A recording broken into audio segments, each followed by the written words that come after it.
vous l'avez compris, les compétences techniques, c'est un point important de démarrage, notamment pour trier les CV, pour voir les besoins que vous avez de votre entreprise, mais c'est vraiment la personnalité, la valeur de la personne qui vont faire que ça va tenir dans la durée, qui vont faire que vous allez prendre plaisir finalement à collaborer là-dessus.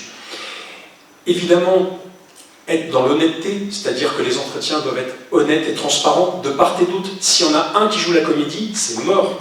Si le candidat vous dit « Ah bah je suis comme ça, je suis ponctuel, je suis jovial et je sais faire ça », qu'il arrive dans l'entreprise, il ne fait pas la période d'essai, il part. Mais l'inverse c'est vrai aussi. Si vous recrutez quelqu'un, vous dites « Bah voilà, tes missions ça sera ça, tu bosseras avec un tel, ça fera comme ça, et que c'est pas vrai, la personne, elle s'en va aussi. Donc plus on est au plus proche de la réalité, mieux c'est.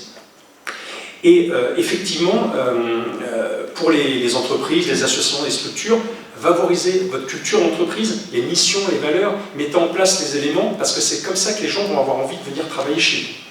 Et dites-vous bien que de toute façon, après tout ça, les entretiens, tout ce qu'on fait, il n'y a qu'une seule question qui se pose, de tout du bout. Vous, les candidats, il n'y a qu'une seule question. Est-ce que vous avez envie de travailler ensemble? Si vous répondez oui, il n'y a aucun problème. S'il y a un doute, généralement c'est qu'il y a un souci et quelque chose qui ne s'est pas bien passé. Et c'est vraiment ça, le but du but.